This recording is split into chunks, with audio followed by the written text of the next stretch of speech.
نحمدہ ونصلی علی رسولہ الکریم اما بعد فاعوذ باللہ من الشیطان الرجیم بسم اللہ الرحمن الرحیم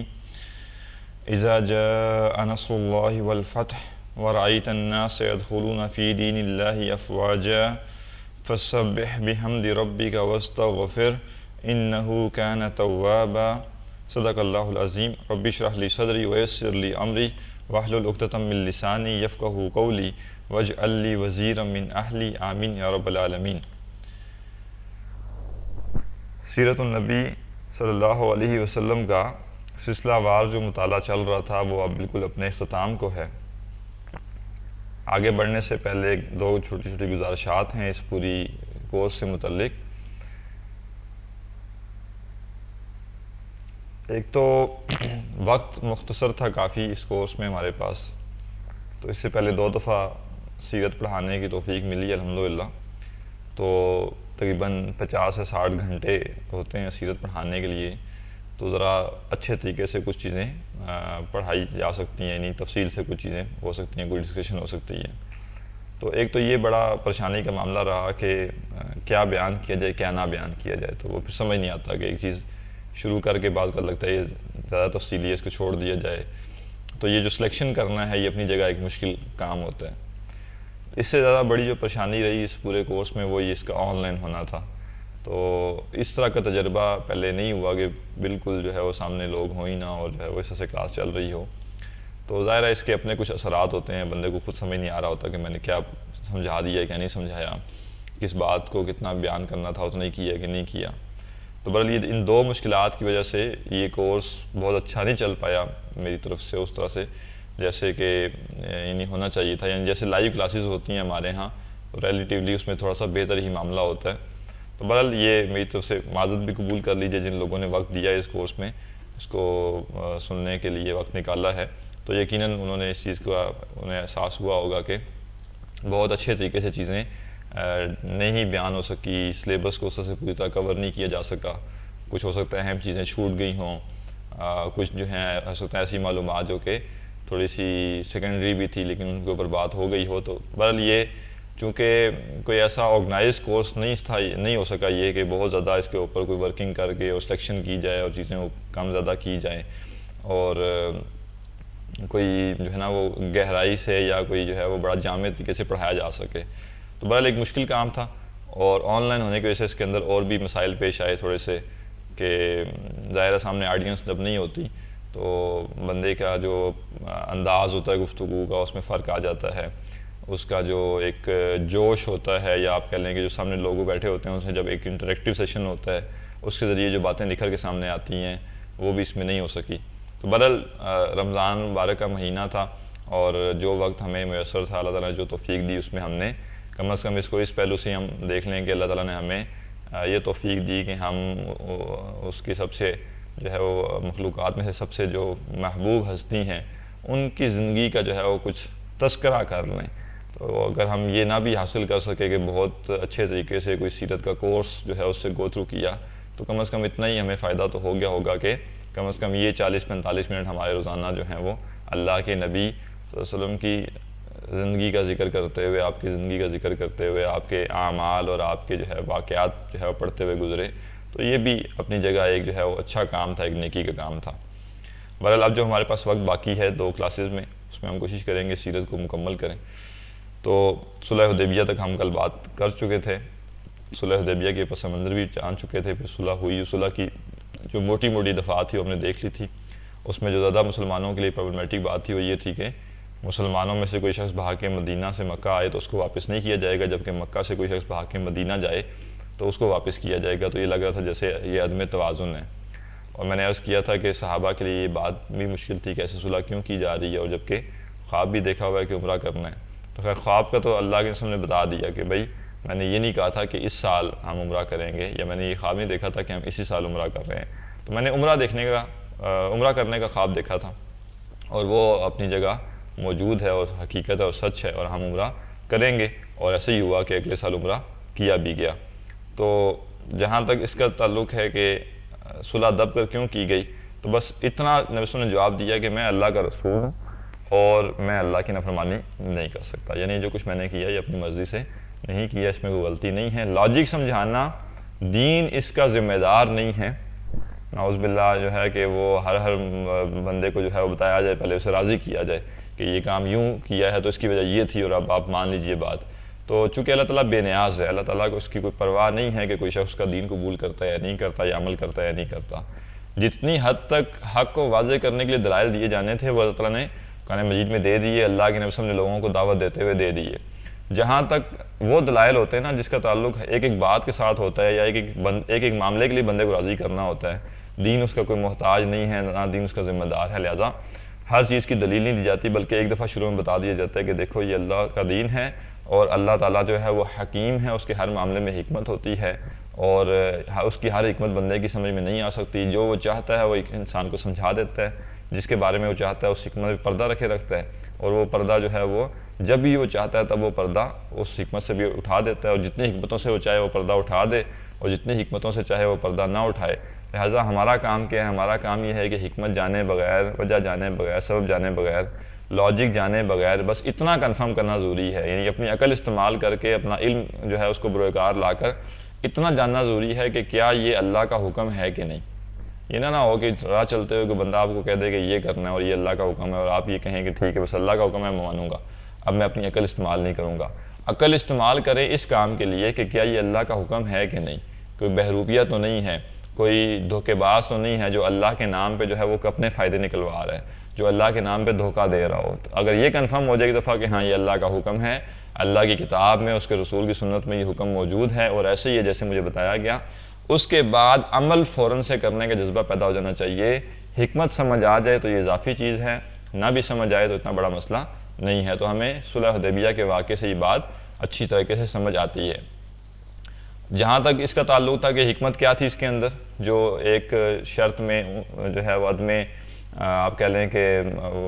اس میں توازن نہیں تھا، تو اس کی وجہ یہ تھی کہ ہمیں اگلے ہی سال، بلکہ اگلے سال سے بھی پہلے یعنی چند مہینوں کے اندر ہمیں اس کی حکمت سمجھ آ جاتی سیرت کا مطالعہ کرتے ہوئے کہ اب اچھا دو چیزیں اس میں تھیں۔ ایک تو کچھ عورتیں جو ہیں وہ آ گئی، یعنی کچھ عورتیں مکہ سے ہجرت کر کے مدینہ آ گئی، بچ کے نکل آئی کسی طریقے سے، تو مشرکین پیچھے آ گئے کہ یہ ہماری خواتین ہیں، یعنی ہماری خواتین سے مراد ہے کہ ہمارے علاقے کی ہیں، ہماری رشتہ دار ہیں، تو آپ انہیں واپس کیجئے۔ تو اللہ کے نبی صلی اللہ علیہ وسلم نے کہا کہ معاہدے کے اندر رجل کا لفظ تھا، رجل کا لفظ جو ہے اس کا اطلاق مرد پر ہوتا ہے، تو یہ خواتین ہیں، یہ معاہدے میں شامل نہیں ہیں۔ اب آپ یہاں پہ یہ نوٹ کیجئے گا کہ جب معاہدہ کیا جا رہا تھا اس وقت مشرکین کے ذہن میں یہ بات نہیں تھی کہ ہم جو یہاں پہ لفظ رجل لکھ رہے ہیں اس کا اطلاق مرد کے لیے ہوگا یا ہم عورتوں کو اس معاہدے سے آزاد کر رہے ہیں۔ تو چونکہ جنرلی کیا ہوتا ہے کہ کچھ چیزیں انڈرسٹوڈ ہوتی ہیں، تو مشرکین نے اپنی طرف سے اس کو انڈرسٹوڈ سمجھ کے اس معاہدے پہ ظاہرہ دستخط کر دیے، اس معاہدے کو مان لیا۔ لیکن اللہ کے رسول نے کیا کیا؟ اگر ہم یہ کہیں کہ معاہدے کی روح کے ساتھ جانا چاہیے، تو معاہدے کی روح میں یہ بات شامل تھی کہ عورتیں بھی واپس کی جائیں، یعنی عورتوں کا بھی یہی سٹیٹس ہوگا۔ لیکن معاہدے کا جو قانونی پہلو تھا، جو اس کے بالکل آپ کہیں ظاہری اور قانونی پہلو، جیسے ہم کہتے ہیں نا لیٹر اور اسپرٹ، تو لیٹر کچھ اور چیز ہوتے ہیں اور اسپرٹ کچھ اور چیز ہوتی ہے۔ تو اللہ کے نبی صلی اللہ علیہ وسلم نے یہاں پہ لیٹر کے اوپر آپ گئے ہیں، آپ معاہدے کے ظاہری الفاظ کو آپ نے اڈاپٹ کیا ہے، نہ کہ آپ اس کی روح پر گئے ہیں۔ اس کی وجہ کیا ہے؟ اس کی وجہ یہ ہے کہ یہ معاہدہ کوئی ایسا معاہدہ نہیں تھا جو کہ بہت عمدہ اخلاق پر مبنی معاہدہ ہو تو اس کی روح کے ساتھ اس کے اوپر عمل کیا جائے، بلکہ یہ معاہدہ ایسا تھا جو کہ ایک مجبوری کے حالات میں اور ایک گروہ کی سرکشی کی وجہ سے کیا گیا تھا۔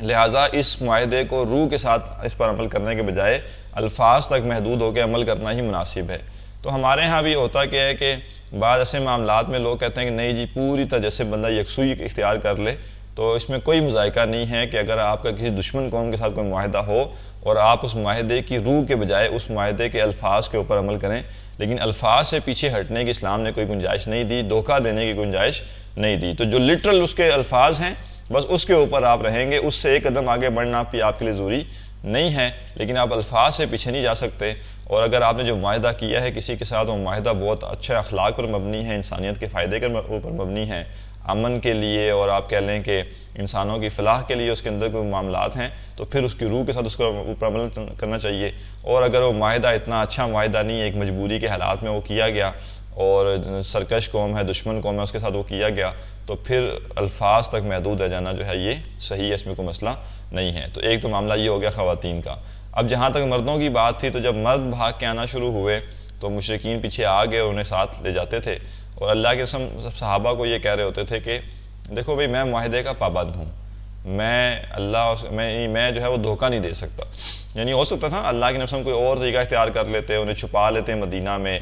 یا ایسے سے میں صرف سمجھانے کے لیے عرض کر رہا ہوں، ظاہر ہے انہیں مشرکین کو بتایا ہی نہ جاتا کہ وہ یہاں آئے ہیں کہ نہیں آئے۔ یہ سب جو ہے وہ ایک نبی کو یا ایون ایک عام مومن کو بھی زیب نہیں دیتا کہ وہ ایسا کرے۔ ہمارے ہاں ان چیزوں میں زیادہ احتیاط نہیں برتی جاتی، اور ہمیں لگتا ہے کہ جیسے کسی دشمن قوم کے ساتھ جو معاہدہ ہو اس کی کھلم کھلا خلاف ورزی کر لی جائے، یا اندر خانے اس کی خلاف ورزیاں کر لی جائیں تو کوئی مسئلہ نہیں ہوتا۔ ایسا نہیں ہے۔ قرآن مجید کا واضح حکم ہے کہ جب تم کسی قوم کے ساتھ معاہدہ کرو تو اس کو پورا کرو، اور اگر پورا نہ کرنا ہو تو پہلے اس کو توڑ دو، علل اعلان توڑو، اس کو اعلان کرو کہ اب یہ معاہدہ نہیں ہے، اور اس کے بعد جو کرنا ہے سو کرو۔ تو یہ اسلام نے بالکل جائز نہیں قرار دیا کہ کسی بھی قوم کے ساتھ، چاہے وہ دشمن ہو چاہے وہ جیسی بھی ہو، اس کے ساتھ معاہدہ کیا جائے اور معاہدے کے الفاظ کی بھی خلاف ورزی کی جائے، ٹھیک ہے نا، یہ بالکل بھی اسلام نے اجازت نہیں دی۔ تو بہرحال آپ نے صحابہ کو یہی کہا کہ میں معاہدے کا پابند ہوں، اور میں یعنی واپس بھیجنے کا پابند ہوں۔ اب جو صحابہ آنا شروع ہوئے اور ظاہر ہے وہ واپس مدینہ جانا پڑتا تھا ان کو، تو ایک صحابی تھے حضرت ابو بصیر، انہوں نے واپس جاتے ہوئے جب ان کے دو ساتھی ان کو لے کے جا رہے تھے، اب چونکہ وہ ذرا مطمئن ہو گئے نا کہ اب اس نے واپس نہیں جانا مدینہ، کیونکہ یہ جائے گے بھی تو وہ واپس بھیج دیں گے، تو انہیں بڑی تسلی تھی کہ ہمارے ساتھ واپس مکہ چلے جائیں گے۔ ان کے ذہن میں یہ آئیڈیا نہیں آیا کہ یہ کوئی اور نیا کام کریں گے۔ تو رستے میں کہیں انہوں نے وہ رکے ہوں گے آرام کرنے کے لیے، تو حضرت ابو بصیر نے موقع پا کر ان سے جو ہے ان کا ایک وہ جانور بھی چھین لیا، یعنی ان کی سواری بھی چھین لی، اور ایک تلوار بھی ان سے چھین لی، اور وہ بھاگ کے واپس مدینہ آئے۔ لیکن مدینہ اس لیے نہیں آئے کہ مدینہ آ کے قیام کریں گے یا رکیں گے، بلکہ صرف اللہ کے نبی کو بتانے کے لیے آئے کہ میں مدینہ آپ کے معاہدے میں شامل ہے۔ دیکھیں نا یہاں پہ بھی کیا ہو گیا، یہاں پہ بھی لیٹرز آ گئے، یعنی اس معاہدے کے لیٹرز آ گئے کہ معاہدے میں کیا ہے کہ کوئی بھاگ کے مدینہ آئے گا تو نبی واپس کرنے کے ذمہ دار ہیں۔ تو انہوں نے کہا کہ میں مدینہ نہیں آ رہا، میں اب فلاں علاقہ جو ہے میں وہاں پہ جا رہا ہوں ساحل سمندر پہ، تو وہاں وہ علاقہ آپ کے اس معاہدے کی ڈومین سے آؤٹ ہے، لہٰذا اس جگہ سے مجھے واپس کرنا یہ آپ کی ذمہ داری نہیں ہے۔ تو وہ اس جگہ سے واپس، یعنی یہ نہیں کہ کوئی ناراضگی کی شکل میں انہوں نے یہ کہا، بلکہ انہوں نے جیسے کہا کہ یہ ایک اچھا آپشن ہے، اور نبی صلی اللہ علیہ وسلم نے بھی اس کو اپروو جیسے کر دیا، یعنی آپ نے اس کو منع نہیں کیا کہ ایسا نہ کرو، بلکہ آپ نے اس کے اوپر خاموشی اختیار کی، تو اس کا مطلب ہے کہ وہ ٹھیک ہے، اوکے ہے۔ لیکن آپ نے خود صحابی کو حکم نہیں دیا کہ یہ کرو، ٹھیک ہے نا، بلکہ ان صحابی نے خود جو ہے یہ تجویز پیش کی۔ اچھا، اس کے بعد کیا ہوا کہ جو شخص بھی مکہ سے بھاگتا، اسے پتہ ہوتا کہ مدینہ جاؤں گا واپس بھیج دیا جائے گا، وہ سیدھا ساحل سمندر پہ چلا جاتا۔ تو اس طرح سے کرتے وہاں پہ ایک پورا جیسے گروہ وجود میں آ گیا، اور مشرکین کا جو قافلہ بھی جاتا یہاں سے تو وہ اس کو روکتے، اس کو جو ہے اس کا مال لوٹ لیتے۔ تو تھوڑے عرصے کے اندر مشرکین تنگ آ گئے اس چیز سے، اور انہوں نے آ کے ہاتھ جوڑ کے کہا کہ یہ اپنے لوگوں کو آپ واپس بلا لیجئے، ہم اس شرک کو ختم کرتے ہیں۔ تو دوہرا کام ہو گیا نا، یعنی جو عدم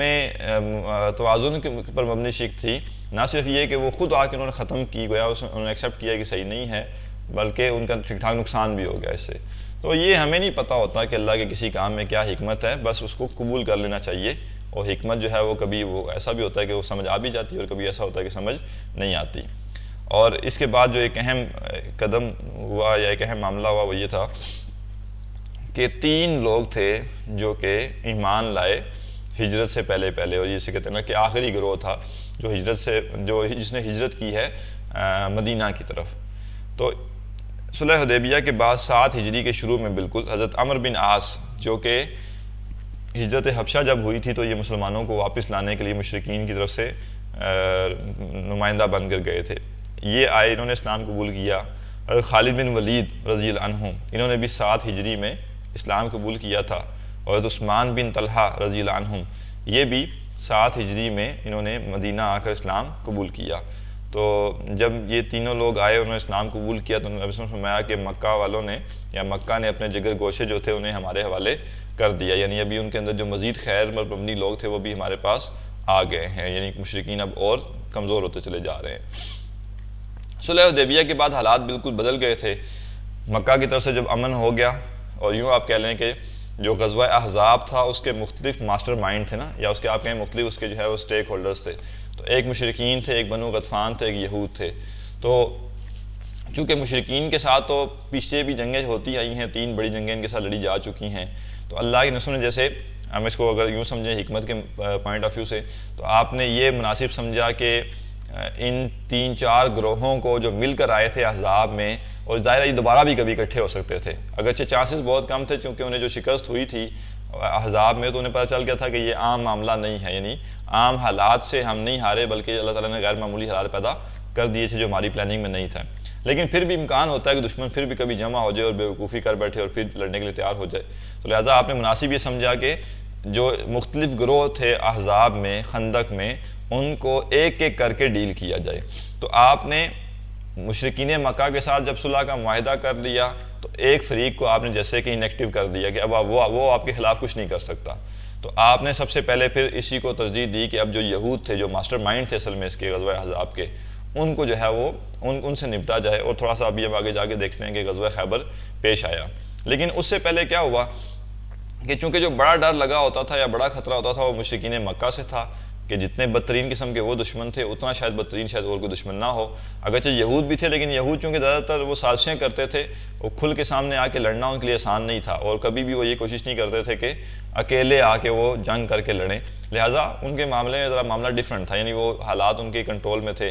تو اللہ کے نبی نے صلح ہوتے ہی سب سے پہلا جو کام کیا وہ یہ تھا کہ آپ نے خطوط لکھے جو ارد گرد جو علاقے تھے یا جو بادشاہ تھے ان سب کو، اور اس میں آپ کہہ لیں کہ اس وقت کی جو دنیا تھی، ایک آپ کہہ سکتے ہیں معلوم دنیا تھی یا جو ایک بڑا حصہ تھا، اس میں ایک کافی بڑے حصے تک آپ نے یعنی خطوط پہنچا دیے، اور بڑا حصہ اس طرح سے کہ جو بڑی 2 سلطنتیں تھیں وہ تو روم کی تھی اور ایران کی تھی، تو ان دونوں کی طرف بھی چلا گیا معاملہ، اور پھر بیچ میں جو چھوٹے علاقے تھے ان کی طرف بھی جو ان کے عمراء تھے یا ان کے بادشاہ تھے یا ان کے سردار تھے ان کو بھی آپ نے خطوط بھجوا دیے۔ جہاں تک یہ ہے کہ جی باقی علاقوں کا کیا ہوا، جیسے ہندوستان ہے یا بر صغیر ہے، یہاں کا کیا ہوا اور امریکہ کا کیا ہوا، تو ہمیں سیرت میں ایسا کوئی واقعہ نہیں ملتا کہ ان علاقوں کی طرف بھی باقاعدہ کوئی خطوط بھجوائے گئے ہوں یہ صلح حدیبیہ کے بعد۔ تو بہرحال جو خطوط بھجوائے گئے وہ ان کا میں کچھ تذکرہ کر دیتا ہوں کہ کن کن لوگوں کو خطوط جو ہے وہ بھجائے گئے تھے۔ ایک جو نجاشی جو حبشہ کا بادشاہ تھا اس کو خط بھجوایا گیا، اسی طرح مقوقس تھا مصر کا بادشاہ اس کو خط بھجوایا گیا، ایران کا جو بادشاہ تھا خسرو پرویز اس کو جو ہے وہ بھجوایا گیا، اور روم کا جو بادشاہ تھا کیسر اس کو خط بھجوایا گیا، اور اس کے بعد پھر منذر بن ساوا تھا بحرین کا حاکم تھا، اور یمامہ کا حاکم تھا حوزہ بن علی۔ تو اس طرح سے ان لوگوں کو خطوط بھجوائے گئے، اور ان خطوط کو اگر ہم سمجھنا چاہیں کہ ان خطوط میں کیا تھا تو مختصراً ہم ایک خط دیکھ لیتے ہیں جس سے ہمیں باقی خطوط کا اندازہ ہو جائے گا کہ اس میں کیا تھا۔ تو خط اس طرح سے شروع ہوتا تھا، بسم اللہ الرحمن الرحیم، محمد رسول اللہ علیہ وسلم کی طرف سے کسریٰ عظیم فارس کی جانب۔ تو یعنی آپ اپنا نام اور اپنا آپ کہہ لیں جو آپ کا ڈیزگنیشن ہے یا جو آپ کی ذمہ داری ہے یا جس حیثیت سے آپ اس اگلے بندے سے مخاطب ہیں وہ ساتھ لکھتے تھے کہ میں اللہ کا رسول ہو کر تم سے مخاطب ہوں، عرب کا ایک فرد ہو گے یا عبد المطلب کا پوتا ہو گے یا کوئی صرف مسلمانوں کا لیڈر ہو گے، نہیں بلکہ اللہ کا رسول ہوتے ہوئے میں تم سے مخاطب ہوں۔ اس شخص پر سلام جو ہدایت کی پیروی کرے اور اللہ اس کے رسول پر ایمان لائے، یعنی سلام اسی کے لیے، سلام کیا سلامتی، تو سلامتی کس کے لیے؟ جو ہدایت قبول کرے گا، جو ہدایت قبول نہیں کرتا اس کے لیے کوئی سلامتی نہیں، اس کے لیے جہنم کی آگ ہے۔ لہذا گویا ہمارے ہاں غیر مسلم کو اس معنی میں سلام کرنا بھی جائز نہیں ہے کہ اب اسے کہیں کہ تم پر سلامتی ہو، کیونکہ سلامتی تو تب ہوگی جب وہ ایمان لائے گا۔ تو عام طور پہ جو غیر مسلم ہوتے ہیں ان کے ساتھ یہی کہا جاتا ہے کہ یعنی انہیں کہا جاتا ہے کہ السلام علی من اتبع الہدی، کہ سلام اس پر جو ہدایت کی اتباع کرے، اور گواہی دے کہ اللہ کے سوا کوئی لائق عبادت نہیں، وہ تنہا ہے، اس کا کوئی شریک نہیں، اور محمد صلی اللہ علیہ وسلم اس کے بندے اور رسول ہیں۔ میں تمہیں اللہ کی طرف بلاتا ہوں کیونکہ میں تمام انسانوں کی جانب اللہ کا فرستادہ ہوں، تاکہ جو شخص زندہ ہے اسے انجام بد سے ڈرایا جائے اور کافرین پر حق بات ثابت ہو جائے، یعنی حجت تمام ہو جائے۔ بس تم لوگ اسلام لاؤ سالم رہو گے، اور اگر اس سے انکار کیا تو تم پر مجوس کا بھی گناہ ہوگا، یعنی وہ علاقے کا بادشاہ ہے نا، تو کہا کہ ایمان لے اور سلامت رہو گے۔ اب اندازہ کیجئے نا کہ ایک چھوٹا سا علاقہ ہے مدینہ، اس کی آپ کے پاس حکمرانی ہے یا اس میں آپ کو ایک مقام حاصل ہے، اور آپ ایران کے بادشاہ کو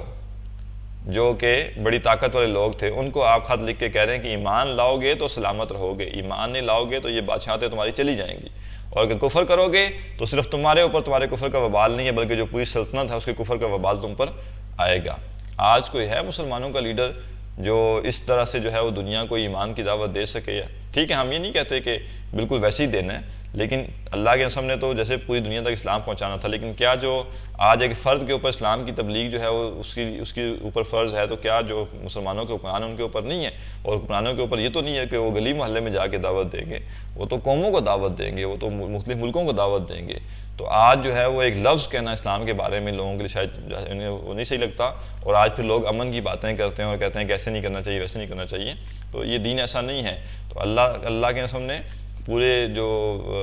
علاقوں کے بڑے بڑے بادشاہ اور سردار تھے ان کو باقاعدہ خطوط بھیجے اور کلیئر کر کے کہا کہ اسلام لاؤ گے تو ہی سالم رہو گے، ٹھیک ہے نا؟ یعنی کیا مطلب ہے؟ یہ نہیں کہ اسلام نہیں لاؤ گے تو پوری سلطنت کو قتل کر دیں گے، بلکہ یہ جو تمہاری حکومتیں ہیں، بادشاہتیں ہیں، یہ جو قوت ہے، یہ ختم ہو جائے گی، رعایا رہے گی اپنی جگہ۔ ہر ایک کو انڈیویجولی اسلام قبول کرنے یا نہ کرنے کی آزادی ہے، لیکن جو نظام ہے، جو ملک کے اوپر نظام چلے گا، دنیا پہ جو نظام چلے گا وہ اسلام کا ہوگا۔ اس میں چوائس نہیں دی گئی کہ وہ کوئی ملک مان لے تو ٹھیک ہے، نہ مانے تو نہ صحیح۔ اور یہ بھی جان لیجیے، ہمیشہ جو دنیا میں قومیں غالب ہوتی ہیں وہ دوسری قوموں سے جا کے پوچھتی نہیں ہے کہ تمہیں ہمارا نظام چاہیے کہ نہیں چاہیے، تو ان کا نظام نافذ کیا جاتا ہے، جبر کے ساتھ نافذ کیا جاتا ہے۔ آج امریکہ جو ہے وہ اپنا نظام دنیا میں جبر کے ساتھ نافذ کر رہا ہے کہ نہیں کر رہا؟ حکمران خریدے جاتے ہیں، جنگیں برپا کی جاتی ہیں، جو مخالفت کرے ان کو جو ہے وہ عبرت کا نشان بنا دیا جاتا ہے۔ تو یہ سب کچھ کیا ہوتا ہے؟ یہ بائی فورس ہو رہا ہے، ٹھیک ہے نا؟ اور ہمارے ہاں ہزاروں قسم کی پالیسیز ایسی ہیں جس کے پیچھے جو ہے وہ امریکہ کی بلیک میلنگ ہوتی ہے کہ یہ کریں گے تو یہ کرنا پڑے گا، یعنی یہ کام آپ کو اس طرح سے کرنے پڑیں گے، ادروائز ہم آپ کا جو ہے وہ کا پانی بند کر دیں گے۔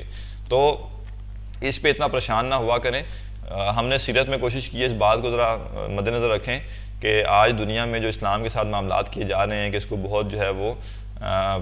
پیچھے کر دیا گیا ہے اور بہت جو ہے وہ بیک فٹ پہ جا کے معاملات ہو رہے ہیں، اس کو بھی دیکھیں۔ یا ہمارے ہاں جو لبرلزم ہے وہ جو دین میں در آیا ہے اور دین میں ایک آسانی کا پہلو نکال لیا گیا ہے یا سہولت کا پہلو نکال لیا گیا ہے، وہ بھی ہم نے کوشش کی ہے کہ سیرت کے دوران ان چیزوں کو بھی مد نظر رکھیں۔ لیکن یہ ایک ظاہر ہے پورا اپنی جگہ ایک مضمون ہے، وہ اس کو پڑھنے کے لیے، اس کو چیزوں کو سمجھنے کے لیے ٹائم چاہیے الگ سے۔ تو جیسے میں ایک دو دفعہ پہلے بھی عرض کر چکا ہوں کہ ہمارے ہاں 1 سال کا کورس ہوتا ہے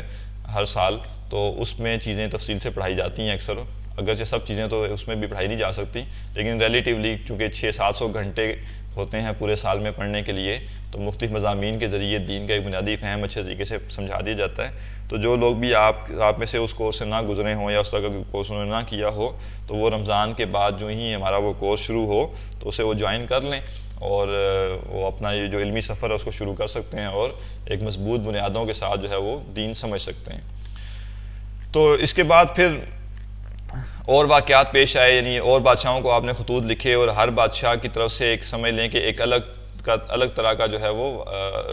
جواب دیا جاتا تھا یا ایک الگ طرح کا بیہیویئر سامنے آیا کرتا تھا۔ جیسے آپ نے جو ایران کا بادشاہ تھا اس کو جب آپ نے خط لکھا تو اس نے جو ہے وہ بہت شدید قسم کی گستاخی کی اور اس نے وہ خط پھاڑ دیا، تو اللہ کے سامنے فرمایا کہ اس نے جو ہے وہ میرا خط پڑھا ہے، اللہ تعالیٰ اس کی جو سلطنت ہے اس کے ٹکڑے کرے گا، اس کی بادشاہت جو ہے وہ ختم ہو جائے گی۔ اور ایسے ہی ہوا تھا کہ کچھ عرصے کے اندر ہی آپ کہہ لیں کہ چند سالوں کے اندر ہی اس کی بادشاہت ختم ہو گئی تھی، اس کو اسی کے ماتحت کسی نے قتل کر دیا تھا۔ اسی طرح جو روم کا بادشاہ تھا اس کو اللہ کے سامنے خط لکھا، اس نے وہ خط پڑھا، خط پڑھنے کے بعد اس نے کہا کہ یہاں پہ کوئی عرب میں سے کوئی شخص آیا ہوا ہے اگر تو اس کو بلا کر لاؤ، اور وہ اس کے علاقے سے ہونا چاہیے اور اس کا قریبی رشتہ دار ہونا چاہیے۔ تو جب ابو سفیان وہاں موجود تھے، یعنی وہاں موجود سے مراد دربار میں نہیں، وہاں تجارت کے لیے گئے ہوئے تھے، تو ظاہر سپاہی وغیرہ گئے ہوں گے اور ڈھونڈ کے لائے ہوں گے۔ تو حضرت ابو سفیان اپنے چند ساتھیوں کے سمیت دربار میں آئے اور ہرقل نے کہا کہ بھائی تم میں سے جو بھی مین بندہ وہ آگے آئے، باقی پیچھے کھڑے رہیں۔ تو حضرت ابو سفیان آگے آئے لیکن پیچھے والے حضرت ابو سفیان کی باتیں سن رہے تھے۔ تو اس نے پھر سوال کیے کہ یہ شخص کون ہے، کیا دعوت دیتا ہے، کیا اس کے خاندان میں پہلے کوئی بادشاہ تھا نہیں تھا، یہ وہ یعنی پوری تفصیل ہے۔ تو اس سارے کے بعد اس نے کان میں کہا حضرت ابو سفیان کے کہ اگر جو سوالوں کے جواب تم نے دیے ہیں وہ ٹھیک ہیں تو اس شخص کی جو بادشاہت ہے، جو میرے جہاں قدم ہے اس وقت، یہاں تک پہنچ کے رہے گی، اور اگر میرے لیے ممکن ہوتا تو میں جو ہے وہ ان کے پاؤں دھوتا اور میں وہ پانی پیتا۔ تو یعنی بڑا پازیٹیو جیسے رسپانس تھا اس کا۔ لیکن ہوا یہ، اور چونکہ اس وقت ہوا یہ کرتا تھا کہ جو بادشاہ ہوتے تھے یا حاکم ہوا کرتے تھے وہ ہماری طرح کے نہیں ہوتے تھے کہ انہیں اپنے دین اور اپنے نظریہ کا پتہ ہی نہ ہو، اور بالکل جو ہے وہ دوسری قوموں کے رسم و رواج اور لباس اور ہر چیز کو اپنا کر جو ہے وہ مسلمان حکمران بن جائیں یا اپنی قوم کے اوپر حاکم بن جائیں۔ تو یہ جو کیسر تھا، ہیرکل، یہ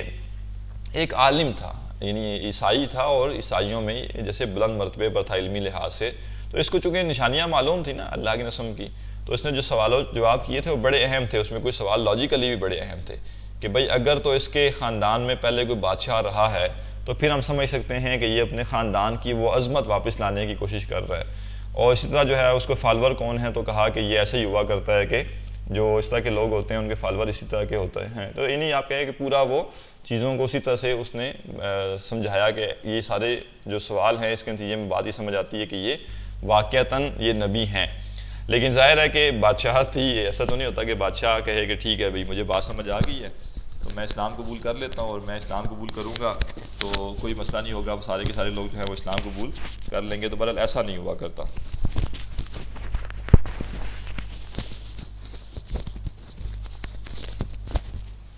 تو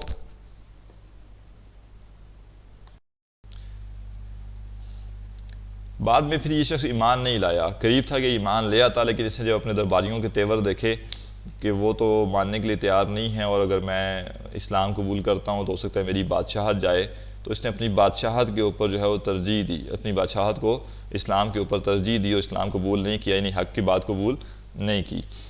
تو باقی جو مختلف اور تھے اس میں سے جو نجاشی ہیں ان کا بڑا پازیٹیو رسپانس تھا، انہوں نے جو ہے وہ تحائف بھی بھجوائے اور جو ہے وہ بڑا عزت سے جو ہے وہ اس کو خط کو لیا۔ ایک اور شخص ایسا تھا جس نے جو ہے وہ خط بھی پھاڑ دیا، اور جو نبی صلی اللہ علیہ وسلم نے قاصد بھیجا تھا ان کو بھی جو ہے وہ شہید کر دیا۔ تو اس طرح سے مختلف قسم کا رسپانس مختلف لوگوں کی طرف سے آیا، اور سوائے نجاشی کے شروع میں کسی نے اس طرح سے اسلام قبول نہیں کیا، اگرچہ بعد میں ایک دو لوگوں نے اسلام قبول کر لیا تھا۔ تو یہ خطوط کا معاملہ تھا۔ یہ معاملہ جب پیش آ چکا تو اس کے بعد اگلا جو مرحلہ تھا وہ یہ تھا کہ اب آپ نے خیبر کی جو جنگ ہے اس کی طرف آپ بڑھے، اور چونکہ میں پہلے عرض کر چکا ہوں کہ جو ماسٹر مائنڈ تھے غزوہ احزاب کے وہ یہود تھے، اور آپ کو معلوم تھا کہ یہ یہود جب تک یہاں خیبر میں بیٹھے ہوئے ہیں تب تک یہ مسلسل جو ہے وہ سازشیں کرتے رہیں گے اسلام کے خلاف، لہٰذا ان کا کام پہلے تمام کرنا چاہیے۔ خیبر جو ہے اس کا یہ مدینہ کے شمال کی طرف ایک شہر ہے جو تقریباً 100 میل کے فاصلے پر ہے، اور یہاں پہ قلعے تھے بہت زیادہ، یعنی یہود جو ہیں ان کا ویسے بھی عام طور پہ بزدل سی قوم ہے، تو وہ اضافی پروٹیکشن کے ساتھ ہی رہتے ہیں، تو قلعوں میں رہا کرتے تھے۔ قلعے میں یہ ہوتا تھا کہ آپ قلعے کا ایک دفعہ گیٹ بند کر دیں تو تقریباً امپاسبل ہو جاتا تھا کسی قوم کے لیے، اگر بہت ہی بڑا لشکر نہ ہو تو بڑا مشکل ہو جاتا تھا کہ وہ اس قلعے کے اندر داخل ہو کے جو قوم ہے اس کو یا جو لوگ اندر موجود ہیں ان کو شکست دے سکیں، کیونکہ ظاہر ہے قلعے کا دروازہ یا قلعے کی دیواریں بڑی مضبوط ہوتی تھی، وہ توڑی نہیں جا سکتی تھی، اس طرح کی ٹیکنالوجی اس وقت تھی نہیں کہ کوئی دور سے بڑے بڑے جو ہیں وہ بم پھینکے جائیں تو اس سے وہ قلعے کی دیواریں ٹوٹ جائیں۔ تلواریں تھیں، نیزے تھے اور تیر تھے، تو چونکہ جو قلعہ ہوتا تھا اس کی دیوار کے اوپر باقاعدہ مورچے بنے ہوتے تھے، جو شخص بھی گیٹ کے قریب آتا تھا اس کے اوپر تیر برسائے جاتے تھے، نیزے مارے جاتے تھے، تو لوگ قریب آ ہی نہیں سکتے تھے، جب قریب نہیں آئیں گے تو وہ کسی پر حملہ کیسے کریں گے، تو یہ لوگ قلعے بنا کر رہا کرتے تھے۔ لیکن اللہ تعالیٰ نے جب اپنے دین کو غالب کرنا تھا یا اپنے نبی کی مدد کرنی تھی تو تمام تر قلعوں کے باوجود یہود کی کوئی جو ہے وہ یہود جو ہیں وہ بالکل کوئی ان کو سہولت نہ ہو سکی، یا وہ قلعے ان کے کچھ کام نہ آئے اور وہ شکست کھاتے چلے گئے۔ پھر یہاں پہ فصل بھی تھی، یعنی جو خیبر کا علاقہ تھا اس میں فصل بھی بہت زیادہ ہوتی تھی، تو بہرحال آپ نے ان لوگوں کو ٹارگٹ کیا کہ ان لوگوں کی وجہ سے جو ہے وہ یہ خرابی پیدا ہوئی ہے، اور چونکہ دو بڑے گروہ تھے نا جو یہاں آ کے آباد ہوئے تھے، بنو قینقاع اور بنو نذیر، تو اور بنو نذیر ان میں زیادہ اہم تھے جو کہ سارے کاموں میں لیڈ کر رہے تھے، تو آپ نے ان کے خلاف تیاری کی، اور آپ نے محرم میں جو ہے وہ آپ یعنی آپ جو عمرے کے لیے گئے تھے تو واپس آنے کے بعد آپ نے ایک مہینہ جو ہے وہ رکے، اس کے بعد آپ محرم کے مہینے میں ان کے خلاف آپ نے اقدام کیا۔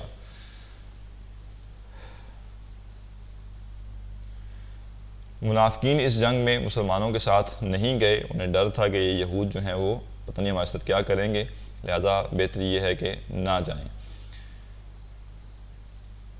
اور بلکہ آپ نے خود بھی انہیں منع کر دیا، آپ نے کہا کہ جو واقعتاً جہاد کے لیے جانا چاہتا ہے وہ ہمارے ساتھ جائے، اور جو لوگ حدیبیہ کے مقام پہ جنہوں نے بیعت کی تھی وہ اس میں لازمی جائیں گے۔ تو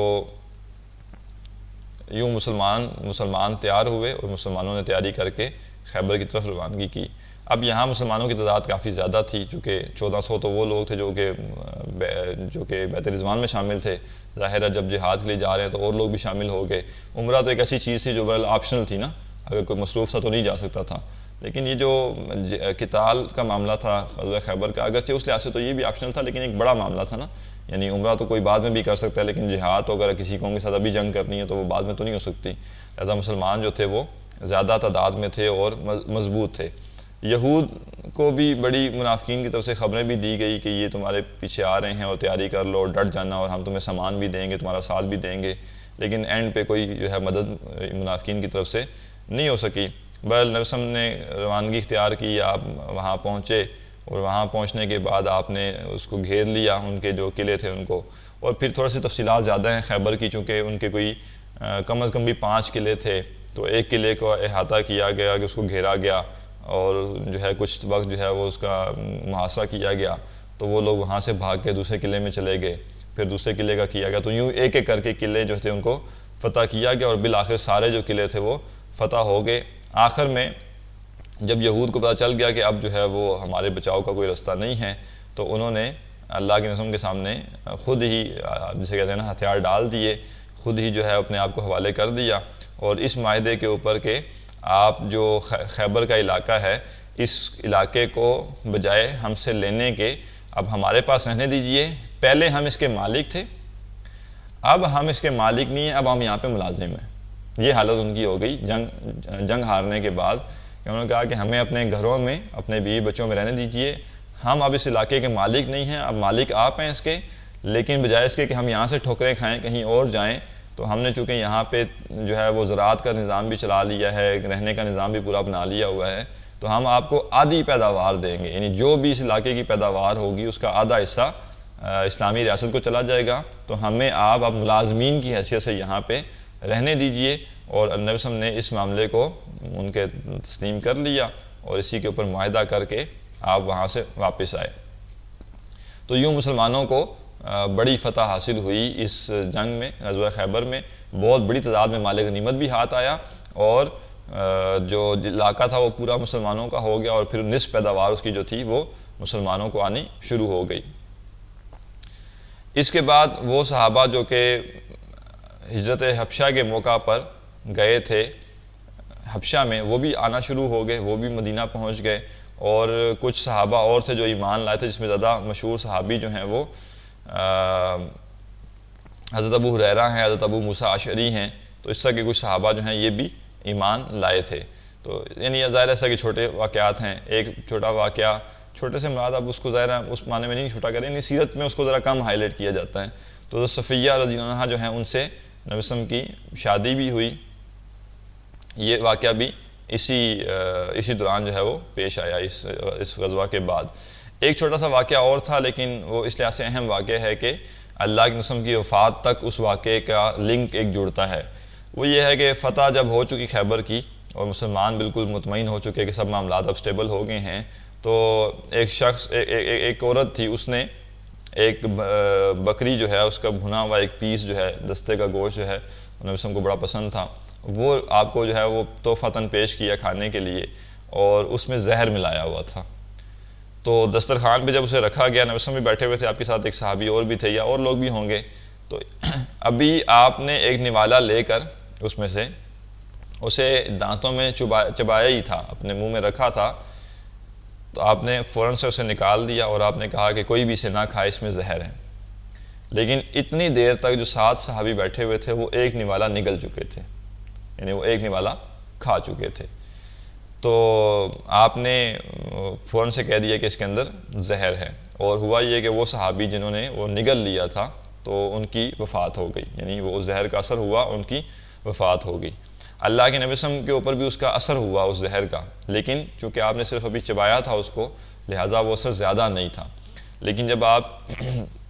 آخر میں جب آپ وفات کے قریب تھے تو آپ اس وقت بھی فرمایا کرتے تھے کہ وہ جو زہر تھا مجھے ابھی بھی اس کا اثر جو ہے وہ محسوس ہوتا ہے، یعنی وہ اس طرح کا کوئی انتہائی سخت قسم کا زہر تھا کہ جو انسان کو مسلسل نقصان پہنچاتا رہے، اگر ایک انسان کی جان نہ لے لیکن اس کو پھر بھی نقصان پہنچاتا رہے۔ پھر بعد میں جو ہے وہ اس عورت کے بارے میں کہا جاتا ہے کہ اسے قتل کر دیا گیا تھا، اور قتل اس لیے کیا گیا تھا کہ اب ظاہرہ وہ قصاص میں قتل ہو گئی تھی، کہ ایک تو غداری کی اس نے نبی وسلم کے معاملے میں، تو وہ تو اللہ کے قسم کا ذاتی حق تھا، آپ معاف بھی کر سکتے تھے، لیکن چونکہ اب ایک صحابی جو ہیں وہ بھی شہید ہو گئے اس طرح سے، تو ان کے قصاص کے طور پہ اس عورت کو قتل کر دیا گیا۔ بعض روایات میں ہے کہ نہیں قتل کیا گیا، لیکن یہ ہے کہ وہ اسے قصاص میں قتل کر دیا گیا۔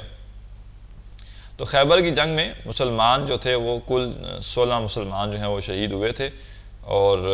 مسلمانوں کا آپ کہہ لیں کہ اس سے بہت بڑا نقصان نہیں ہوا، جبکہ یہود جو تھے ان کے 93 لوگ قتل ہوئے تھے۔ تو اس طرح سے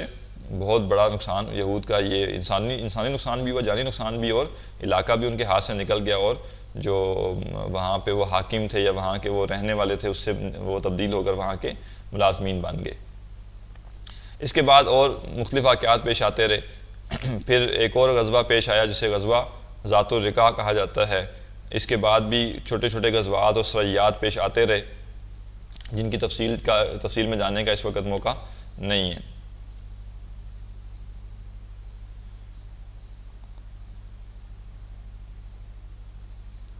کم از کم اس غزوہ کے بعد 6 چھوٹے چھوٹے سرایا پیش آئے۔ اس کے بعد جو اگلا ایک اہم واقعہ پیش آیا وہ عمرہ قضا ہے۔ مسلمانوں نے 7 ہجری میں، جو صلح حدیبیہ والا عمرے کے لیے جا رہے تھے وہ 6 ہجری تھا، اس میں عمرہ نہیں ہو سکا تھا، اب 7 ہجری میں مسلمان دوبارہ عمرے کے لیے روانہ ہوئے ہیں، اور اب چونکہ یہ معلوم تھا کہ مشرکین نہیں روکیں گے، لہذا تعداد جو تھی وہ پہلے کی نسبت زیادہ تھی، اور مسلمان بڑی یکسوئی کے ساتھ جو ہے وہ عمرے کے لیے روانہ ہوئے۔ اور جب مسلمان جو ہے وہ پہنچے ہیں مکہ، تو اہل مکہ نے جو ہے وہ خالی کر دیا شہر کو۔ خالی کرنے سے ظاہرہ مراد یہ ہے کہ حرم کو خالی کر دیا کہ حرم میں کوئی مشرک نہ ہو، اور مسلمان بڑے امن کے ساتھ اور آپس میں کوئی کھٹپٹ ہوئے بغیر مسلمان عمرہ کر دیں۔ تو برحال مسلمانوں نے جا کے عمرہ کیا، اور اس وقت جو عمرہ ہوا ہے 7 ہجری میں، اس کو عمرہ قضا اس لیے کہا جاتا ہے کہ اصل میں اس کا ارادہ 6 ہجری میں کیا گیا تھا جو پورا نہیں ہو سکا تھا۔ اور دوسری اہم چیز یہ ہے کہ یہ عمرہ اس طرح سے ہوا کہ جو کعبہ ہے اس کے اندر بت موجود تھے، یعنی 360 بت ابھی کعبہ کے اندر موجود تھے، اور جو ہے وہ طواف کیا گیا اور عمرہ کیا گیا۔ ظاہر ہے مسلمان جو تھے وہ تو بتوں کے لیے نہیں کر رہے تھے طواف، لیکن ابھی مسلمانوں کے پاس وہ قوت نہیں تھی یا وہ حالات نہیں تھے سازگار کہ آپ جو ہے وہ یہ موقع پاتے کہ جو ہے مشرکین تو باہر گئے ہوئے ہیں تو ہم کعبہ کا دروازہ کھول کر اور ان بتوں کو توڑ دیں۔ بلکہ وہ جو بار بار ہم سیرت کی حکمت کی بات کرتے ہیں، تو جب ہمارے پاس تفصیل سے وقت ہوتا ہے تو ہم اس کو سمجھتے ہیں کہ کیا وجہ ہے کہ آپ نے 7 ہجری میں جبکہ مشرکین وہاں موجود نہیں تھے، آپ چاہتے تو بت توڑ سکتے تھے، آپ نے کیوں نہیں توڑے؟ اس میں کیا حکمت تھی؟ جبکہ اگلے سال آپ نے وہ بت توڑ دیے تھے۔ تو ابھی تو اتنا وقت نہیں ہے اس کلاس میں کہ ہم اس چیز کو سمجھیں، لیکن انشاءاللہ جب وقت ہوگا یا کبھی کوئی تفصیلی کورس ہوگا تو اس میں یہ چیز دیکھی جائے گی، یا اس طرح کے اور واقعات میں حکمت سمجھی جائے گی۔ تو برحال عمرہ مسلمانوں نے کیا، اور اس عمرے میں اللہ کے سامنے صحابہ کو حکم دیا کہ وہ جو تھوڑی سی تیزی ہوتی ہے، پہلے 3 چکر جو ہوتے ہیں اس میں تھوڑا سا اکڑ کے جیسے چلا جاتا ہے وہ چلیں، چونکہ مشرکین وہاں قریب تو موجود نہیں تھے، لیکن وہ پہاڑوں پر چڑھ کے یا دور چڑھ کے وہ مسلمانوں کو نوٹ کر رہے تھے کہ مسلمان کیا کر رہے ہیں، تو جیسے ان کو دکھانے کے لیے، اور پھر وہ ایک مستقل سنت بن گئی کہ اب جو بھی عمرہ کرتا ہے تو وہ پہلے 3 چکر جو ہوتے ہیں اس میں تو مرد جو ہوتے ہیں وہ تھوڑا سا کندھے ہلا کے تھوڑا سا جیسے تھوڑا سا اکڑ کے چلتے ہیں، لیکن یہ جو اکڑ کے چلنا ہوتا ہے یہ کسی انسان کے لیے نہیں ہوتا، یہ اللہ تعالیٰ کے معاملے میں نہیں ہوتا، بلکہ یہ ایک سنت کے طور پہ اب ہوتا ہے، کسی کو دکھانے کے لیے نہیں ہوتا۔ عمرہ قضا کے بعد جو ایک بڑا اہم واقعہ ہے وہ غزوہ موتا ہے۔ اللہ کے نبی نے جو خط لکھا تھا ایک حکمران کو، تو اس نے اس خط کو بھی پھاڑ دیا، اور اس نے جو قاصد تھا مسلمانوں کا، جو صحابی سفیر بن کے گئے تھے، ان کو بھی شہید کر دیا تھا۔ اور چونکہ کسی بھی سفیر کا قتل جو ہے وہ اعلان جنگ ہوا کرتا ہے، آج بھی ایسے ہی ہے، پہلے بھی ایسے ہی ہوا کرتا تھا۔ تو اللہ کے نبی نے ایک لشکر تیار کیا جو کہ 3000 کا لشکر تھا، اور زید بن حارثہ رضی اللہ عنہ جو نبی کے آزاد کردہ غلام بھی تھے، منہ بولے بیٹے بھی تھے، تو آپ نے ان کو اس لشکر کا سربراہ بنایا، اور آپ نے اس علاقے کی طرف بھیجا جس علاقے میں ان صحابی کو شہید کیا گیا تھا۔ لیکن ہوا یہ کہ وہ جو علاقہ تھا وہ علاقہ تو چھوٹا تھا، اس میں بہت بڑی فوج نہیں ہو سکتی تھی، لہٰذا آپ نے بھی 3000 صحابہ کو بھیجا تھا، لیکن وہ چونکہ جو روم ہے اس کے ماتحت تھے یا ان کے جو حلیف بنے ہوئے تھے، لہٰذا ان کی جو مدد تھی وہ روم سے آئی اور بہت بڑی فوج جو ہے وہ وہاں پہ جمع ہو گئی۔ اب جب 3000 صحابہ وہاں پہنچے ہیں تو ان کے سامنے روایات میں مختلف تعداد آتی ہے، 1 لاکھ کی تعداد بھی ہے، 2 لاکھ کی تعداد بھی ہے، کہ 2 لاکھ کی فوج یا 1 لاکھ کی فوج جو ہے وہ ان کے مقابلے پر تھی۔ لیکن آپ 1 لاکھ کو بھی ذہن میں اگر رکھیں تو 3000 لوگ 1 لاکھ سے کیسے لڑیں گے؟ اب صحابہ جب پہنچے اور صحابہ نے دیکھا کہ یہاں تو یہ معاملہ پیش آ گیا ہے، تو انہوں نے آپس میں مشاورت کی کہ ہمیں کیا کرنا چاہیے۔ تو بعض صحابہ نے کہا کہ ہم تو ایک چھوٹے علاقے یا ایک چھوٹی فوج سے لڑنے آئے تھے تو ہمیں معلوم نہیں تھا، تو اگر یہ فوج یہاں پہ اتنی بڑی ہے تو ہمیں یہ کرنا چاہیے کہ واپس جانا چاہیے اور مزید قوت لے کر اپنے ساتھ دوبارہ آنا چاہیے جنگ کے لیے، چونکہ ہم اس طرح کے کسی گروہ سے لڑنے کے لیے نہیں آئے تھے۔ تو ایک طرف یہ رائے تھی کچھ صحابہ کی، دوسری طرف یہ رائے تھی کہ بھئی ہم آئے تھے شہید ہونے کے لیے، یعنی اصل میں ہم تو گھر سے نکلے تھے شہادت کے لیے، تو ہمیں سے کوئی فرق نہیں پڑتا کہ ہمیں شہید کرنے والے 3000 ہوں، 6000 ہوں یا لاکھ ہوں یا 2 لاکھ ہوں، ہم تو لڑیں گے۔ تو بہرحال چونکہ یہ جو پہلو تھا یہ غالب آیا، صحابہ پر اس رائے کو مانا گیا اور صحابہ نے یہ فیصلہ کیا کہ وہ جنگ کریں گے۔ اچھا، اس میں ایک اہم بات یہ تھی کہ جب نبی صلی اللہ علیہ وسلم نے روانہ کیا لشکر تو آپ نے خود ہی پہلے کہہ دیا کہ اگر جو ہے وہ زید بن حارثہ جو ہیں وہ شہید ہو جائیں تو حضرت عبداللہ بن رواحہ اور حضرت جعفر جو ہیں ان دونوں کا نام آپ نے لیا کہ پھر یہ بنیں گے سپہ سالار، وہ بھی شہید ہو جائیں پھر یہ سپہ سالار بنیں گے۔ تو 3 سپہ سالار آپ نے اپوائنٹ کیے تھے، اور عام طور پہ آپ ایسا نہیں کیا کرتے تھے کہ کسی سریہ کو بھیجیں اور اس میں آپ اس طرح سے 3 سپہ سالار مقرر کریں ایک کے بعد دوسرا۔ لیکن چونکہ آپ نبی تھے، آپ کو اللہ تعالیٰ نے اس چیز کا علم دیا ہوا تھا، آپ کو یہ بتایا ہوا تھا کہ اس جنگ میں ایسا ہونا ہے، لہذا آپ نے 3 سپہ سالار مقرر کر دیے۔ اور جنگ چونکہ ظاہر ہے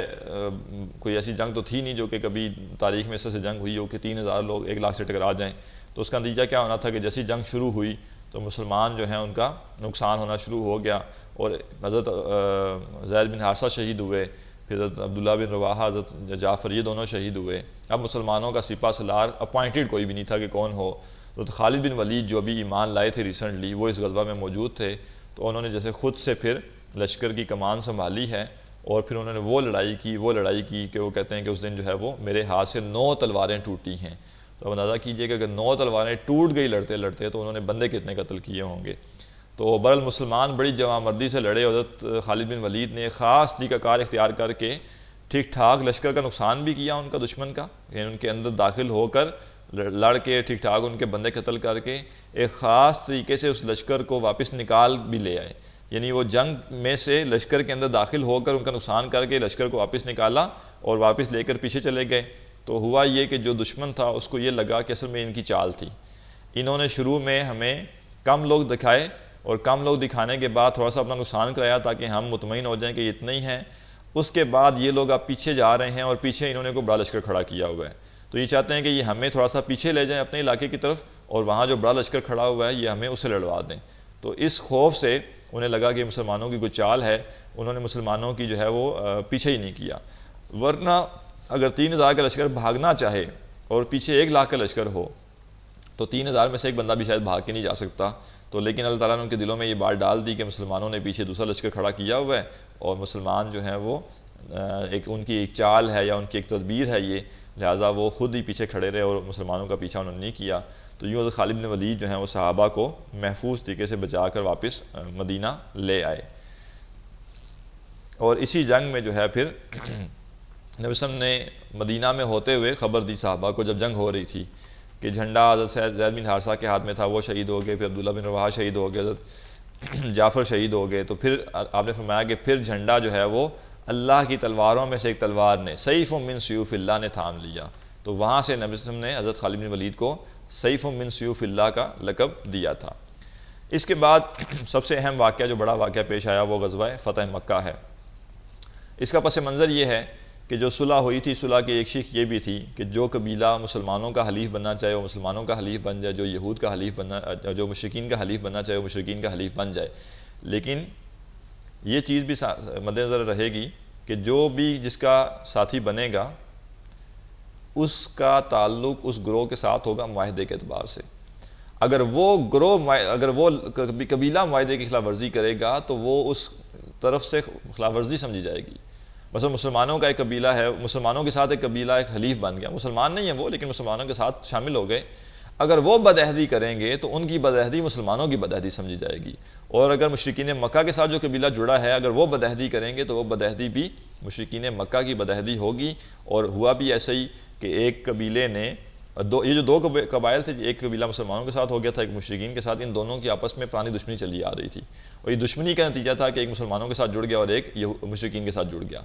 تو جو مشرکین کے ساتھ قبیلہ حلیف بنا تھا اس نے سوچا کہ یہ تو بڑا گولڈن ٹائم ہے، پہلے تو ہمیں آمنے سامنے آ کے لڑنا پڑتا تھا، تو اب ہمارے پاس موقع ہے. اور غالباً یہ قبیلہ تھوڑا کمزور بھی تھا، تو کمزور قبیلہ جو ہوتا ہے یا کمزور گروہ جو ہوتا ہے اس کی کوشش ہوتی ہے کہ وہ موقع ہاتھ آئے تو وہ لڑے. تو انہوں نے دیکھا یہ اچھا موقع ہے کہ وہ لوگ بالکل پرامن بیٹھے ہوئے ہیں، وہ لوگ بالکل بے خطر بیٹھے ہوئے ہیں کہ کوئی معاملہ نہیں ہے.